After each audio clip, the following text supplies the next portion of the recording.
Just to sort of, Francis, you mentioned something about caring for a baby, which is an interesting analogy, because as the father of 3 young children, I know that as soon as you figure out what's happening with your child now, by the time it's already too late. Your child has grown up a little bit further, they are encountering new problems. Is this part of the problem, that the landscape is evolving too fast for marketers to actually get a decent level of skill in managing these opportunities to use online better? Yes, I think so. The reason is every year you come to Adtech, there's always some new topics, new channel, and when there's a new channel come, the first impact is many marketers said, what is this? Right? You need to learn how to interact with the customer, what kind of customer may have better interaction of it, right? This is the first question. And the second question is how to integrate with other channels, right? Because you need to bring a total experience to this baby. You don't just teach them Chinese, you need to teach them how to play piano, how to play other things, but you have to have a good mix so that you can balance the whole interaction with the customer to bring the largest brand impact, or they are more loyal to you when you do the segmentation. Right? And I think I might add that it goes back to something sort of very fundamental. You just need to keep in mind that what is it that you're trying to do. You know, any sort of new channels, new methods that come up. I think we need to keep in mind fundamentally what is it that we're trying to. Are we trying to sell a product? Are we trying to influence our consumer? Are we trying to create a lead, get a lead? And what are the key information points that we need to collect or that will actually help us enable to understand, like Francis mentioned, the prospect or the customer's journey better in order to enable to actually achieve our goal. So it's really back to getting back to basics, knowing what we want and knowing what we need to do to get there, and then embracing and how do we then learn and use this new channel to actually get to our destination. Yeah, I think a lot of people just it's something new, I want to do it, but they often forget that what is the end result that I'm trying to get to. So they lose sight of what really am I doing this for.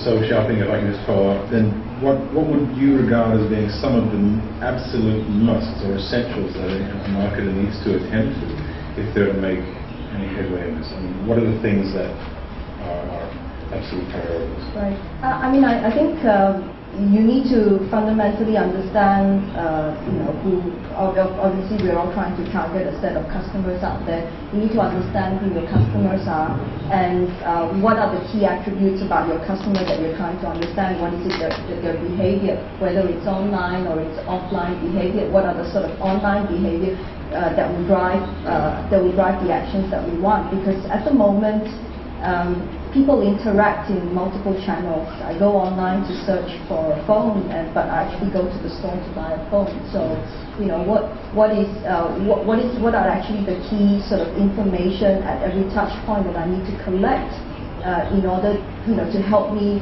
better understand the customer, so that I reach my goal, whether I want them to buy a product or I want them to call my call center, etc.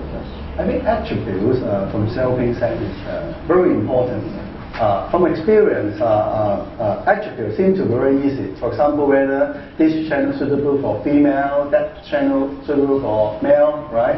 But from my personal experience to start Radica, it is quite interesting because many companies, just like HP, they target to SME market, so they found the SME magazine and then do some advertising on that.